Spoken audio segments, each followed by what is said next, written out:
the chat. Guys. Sava, yep. I wanted to ask you, right? No, I'll ask everyone. What's your honest opinions, everyone, on Dominic Solanke? Because we had a massive back and forth last night. Awful. And my question is this. Was his time at Bournemouth a purple patch, one season wonder, or is that the beginning of him showing he's a late bloomer and we're just letting him down at the moment? Because a lot of people say to me, oh, he doesn't get the service. But other players seem to get the service. They seem to be in a position to get the service. So I just want to know, what's your thoughts on Solanke? Because we spent a lot of money on this guy, and I'm very underwhelmed by him. My opinion is I don't get are it. You? But still, are you underwhelmed? Because this is exactly what I thought we were getting. This is exactly what I saw at Bournemouth. Yeah. What I saw at Bournemouth was a player that, listen, sometimes teams have a good year. One player is the beneficiary from that. We've seen, if you look down the history examples of that, Michael Ricketts had a great year, right? People like Trevor Benjamin had a great, right? Remember these names, people, right? Had a great year. There are strikers that have a good year, but there's a difference between having a good year and being a top player that does it year in, year out. So, for example, the example on your show last night that Alex gave, which was completely wrong, was he said, oh, let me look at Chris Wood. Yeah, Chris Wood, look what he's doing. But again, if you actually look at Chris Wood's had 8 Premier League seasons in his career, and in 6 of them has scored double figures. He's got 18 this year, 2 years of 14, and then 2 years of 10. Now, by the way, I'm not saying I want Chris Wood. I'm not saying Chris Wood is amazing. There's some consistency there. But there's consistency there to what he's done. Yeah. Dominic Solanke has had 1 good year in the Premier League in his career. All his other good years have been in the Championship. Now, I was trying to have this conversation with little Matty K in the chat yesterday. It was going, yeah, but he still had good years in the Championship. Yeah, many strikers have great years in it. Timo Pukki is phenomenal in the Championship. Jonathan Macken is phenomenal in the Championship. Bring them to the Premier League. This is a different level. And the worrying thing for me, Stell, is even if we move away from the lack of goals, right? His all-round game is horrible. He is the weakest big centre forward I've ever seen. He is always going to the floor. Centre halves knock him over for fun. His hold-up is crap. His touch is crap. I don't know what he's done, but he's like Ange. We've got this person from a weaker we've got this person from lower levels, yeah? Brought him in, and everyone's blinded by something. He failed at Liverpool. He failed at Chelsea, right? He's had 1 decent year, and most of his goals are with his head, right? 36 Premier League goals by the age of 27 is utterly disgusting. You know what it is? Trevor, I agree. Iriola. Go on, Dan. Go on, Dan. But the reason I give for it is I don't rate him highly as a player at all. I did not want this player at all. But it's another player that we do not play to what he's actually good at. We play him as a target man. And like you just said, he can't hold the bloody ball. He can't control the ball too well. He's not great with his feet. He's not a bloody target man. And that is what we play him as, the way I see it. I think he's more of a personal opinion, I think he's more of a pressing forward that presses forward basically and gets the ball delivered to him where he taps it in or he gets a decent cross in and puts it in the back of the net. When did we actually cross the ball last night where it went over someone's shoulder? What, twice? We got a lot of good crosses in the box yesterday. He wasn't once there. On the end of it, he got in the end of one with a really timid effort into the palms of the goalkeeper. But what I'm saying is we didn't get many over the top of the shoulder that come down for someone to give it a good header in. And let me ask you, that's probably his stronger point. I was begging. Let me ask you and everyone else then. This, for me, I don't think he's any better at anything than Richarlison is. If you actually look at their career as well, all of the stats and the data shows you that Solanke has actually not done what. And by the way, I don't want Richarlison. Please don't take I away. agree, that I want but Sava, Mate, I think what is Richarlison best at? What is Richarlison he? is better than Solanke. I'm sorry, I'm not having this, right? I'm not. Yeah, but what is he best at? Is what I'm saying. Slag Richarlison to death, right? And I understand it. He deserves it because his career at Spurs has been shambolic. But I'm not having a guy that's sort of idolised in Brazil, has done it in the World Cup, has done it on the big stage, and was a player at Everton, was a player at Watford. It has not happened here. But Dom Solanke, I was praying we never signed him. Ange Postecoglou's talent ID, is absolutely freaking shocking, right? He's been given too much authority with Munn and Lange to sign these players for 5-10 million more. You could have got Gyökeres. There's 101 strikers or players. I would have got Mbuemo before I would have got Johnson. The lap at Ipswich. Pardon? What's Richarlison's strong point? Pardon? Johnny? What is Richarlison's strong point? Richarlison, what is he best at? He's not a good player, but everyone has something that they are best at. He's not a good player. I still think. Our chews taste fantastic because they're made with 100% natural ingredients. Something that they are best you at. Say he's not a good player. I still think that. Well, he's good in the air. He's good in the air. Number one, his strongest point. That is his strongest point. He presses as well as Solanke. He's good in there. What he's not a prolific goal scorer. Never has been. Nope. But when you look at what his contribution is, not for this club, and I'm not going to sit here and defend what his contribution has been for this club because it's not been anywhere near good enough. My point is, with them two, I don't rate either of them as a player. I think they are both, if I say bang average. Iriola, look, the thing is, Iriola, we don't give them what they are good, what they are the best, what they are for them, what they are best you're at. right. And that is in the air. Listen, look, if you look at what Emery did. This is the Soldado argument again. We never gave the ball to Soldado in the 6-yard box, so he's shit now. It's like Soldado was used to play with two players. Soldado had another player by him all the time. You can't be that rigid as a player. You can't be that rigid. I'm only good if I get A, B, C, D, E, F. There's got to be more to your game than that. Surely you can. Look, when Emery came to Forest. Look, when Emery came to Villa, should I say, he looked at Ollie Watkins, and Ollie Watkins, if you've ever watched him at Brentford, right, he worked his bollocks off, right? He was closing down, he was running, he was doing all this pressing, exactly like Solanke was doing, right? And he turned around to him and said, look, I don't want you dropping deep. I don't want you doing that. I want you working the centre-backs, okay? I want you breaking the lines. I want you to conserve your energy for that, right? What happened? Solanke, Ollie Watkins started scoring. And what Iriola did with Solanke, he said to him, I don't want you dropping deep. I don't want you doing that. All I want you to do, when he had that first season in the Premier League, right, I want you to work the line. I want you to work that front line, and we will get the balls to you. I don't want you dropping deep. I don't want you doing X, Y, and Z. We're going to play to your strengths. And that's what he did. And this clown of a manager has brought in this guy for 65 million and has never played to his strengths, never played to what he's... Exactly my points. Exactly my points, Johnny. Exactly. I agree. He's not good. Richarlison is not good. But what they are both best at is in the air. And there's a lot out there, a lot better. But every player has something he is best at, yeah? And then he has other things which he's not good at. Some players have a couple of things that they are good at, and other players...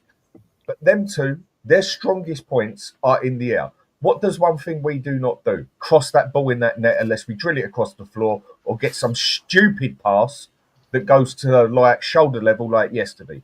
So if you're going to buy someone like Solanke or Richie, for me, you buy a player for his best points. We need someone on the side crossing that ball in all the time, where Porro, for me, would be the perfect person up front. Perfect. Absolutely right, Dan. How many headers did Bentancur get yesterday? How many headers did Bentancur get? Exactly. Why is Solanke not the one on these balls? The balls are coming in. Right. The striker is failing, guys. It's not good enough. I agree. He's not good. So we are playing to his strengths. He's just not reading the game. No, we are because the balls are coming in. He's not reading the game. Game still. Still, name me a match where we've put over 5 crosses that have gone in the air. 6 crosses.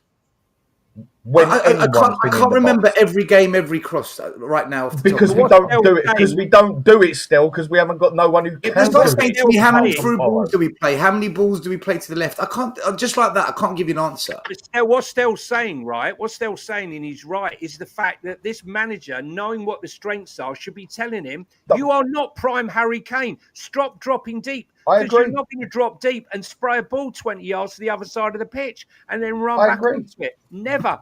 Play to his strengths. The manager's clueless, and he's working with a limited striker. We don't even have someone who can cross a ball apart from Porro when he goes up that pitch. Hang on. I'm going to dispel this myth immediately. This is another situation where people are talking with heart over head that Dominic Solanke is brilliant in the air and this is his strength. How many Premier League goals in his career? How many Premier League goals in his career has Dominic Solanke scored with this? I'd say about a third of them. No idea. I'm about to show you. I'd say about a third of his goals. I'm about to show you. If everyone can look at that, Dominic Solanke has 6 headed goals in the Premier League. 6. So that would tell you that's not his strong point of his game. That would tell you that's not how Bournemouth... Hang on. That would tell you that's not how Bournemouth played to him. He has scored 30... Let's have a look at how shambolic this is, by the way. Right? We are Tottenham Hotspur. We've got a guy here, right? You know how I like to do some stats and data, and I know other people don't. They just like to say things, right? This is... Anyone want to know what this is a goals per game ratio? 36 into 56. What's that? 20%? Right, so sorry, 36 in how many? He scores 156. It's about 20%.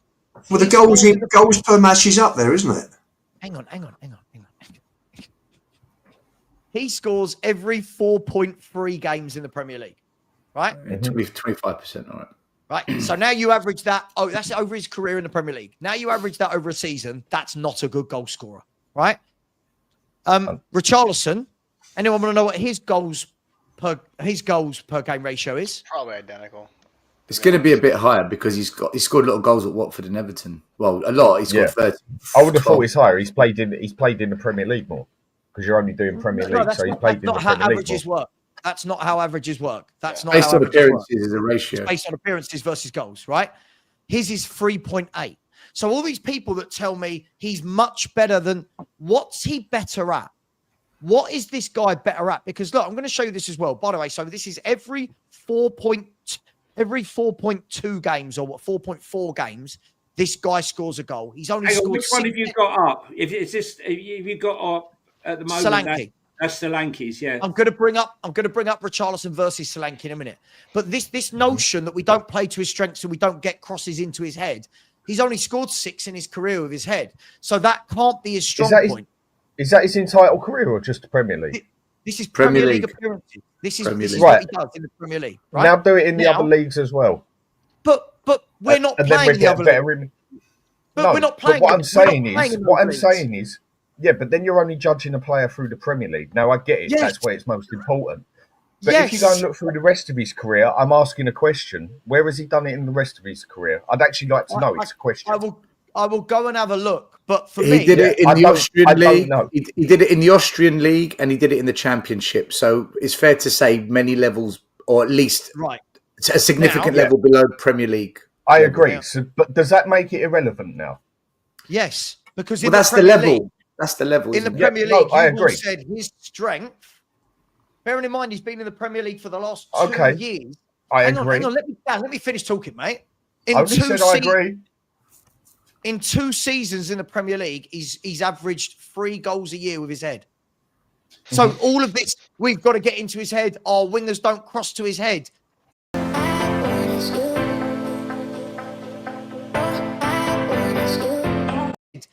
The facts again and stats don't back that up. Now have a look at this, right? Look at this. I'm told Dominic Solanke's much better than Richarlison. At what? What's he better at than Richarlison? Forget the clean sheets, the saves, and the yellow cards. I don't give a shit about all that. But what's he better at? His hold-up play is next to non-existent most of the time, right? The goals ratio, we've already said that Richarlison's is better than Solanke's. I can work out the assist ratios in a minute, but what's he better at? Why did we go and spend 55, 60 million pounds on a guy that is no better than the Pigeon? We shouldn't have done it. But the question I was asking is, if he isn't getting the crosses in there, I thought he'd scored more with his head in the Premier League. But if, like you just stated, the Championship is irrelevant, so everything a player does in the Championship is irrelevant then? No, but I'm not judging. You just stated it's irrelevant. Sure. Okay. It's irrelevant to what we want. It's irrelevant to the argument of, well, Solanke's strengths and his goals for Bournemouth came from headers. All I've heard from everyone on the panel for ages is, but when Bournemouth played, they had wingers that whip balls into his head. The stats don't show that. The stats show that the headers are few and far between. He is very good at yellow cards, Richie. No one's going to let me take that away from him. He's one of the best in the business at yellows. That's a lot of tactical fouls, that. There is a lot of tactical fouls. There's a lot of packing, a little bit of elbowing, and he wins a lot of free kicks. Look, I'm not going to sit here and try and convince a whole crowd of people who don't think Richie's got anything to him. I get it. It's like paddling upstream without a paddle in the hole in a canoe. I never understood why we signed Solanke, because he is no better than Richarlison. And what we needed was a different type of striker. But there again, it's the manager. This lot have given the manager what he wants. He's given you Brennan Johnson, Timo Werner twice, this guy, Solanke, and like, honestly and truthfully, right, look at the talent ID. Fucking clueless. Absolutely clueless. I agree. I did not want him in any way, and I haven't rated him in any way. But I still don't fit. He's not a target man, end of, in that aspect for me. So we've got to find out what he's better of. He's doing. So look at what he did before. So back to the original question. Can I finish with the comments on the Championship? If Championship, how you play in the Championship and the goals you get and everything is irrelevant, then Archie Gray is irrelevant. Hang on. Can I finish my stats before we bring in Archie Gray, who's nothing to do with this? Can I just finish on my stats, right? I've just looked at again. This is the problem when people say things like, again, Matty K. Again, at what? If you actually look at the averages of goals they've scored in the Premier League with their head, Richie's is superior. Can we see it? To Solanke's, yeah. I'll bring it up in 1 second, right? Can I say this is and I've just looked at their assists in the Premier League as well, by the way. Both of them, an assist every 9.8 games. So my whole notion here, by the way, guys, please, isn't Richie, we must do everything to get Richarlison in the team. But my notion is all these people that have said, well, Solanke's much better than Richarlison. He's actually factually not better than him in the air, not better goal scoring, not better with assists. What's he better at than Richarlison is my question. Nothing. There you go. He's not.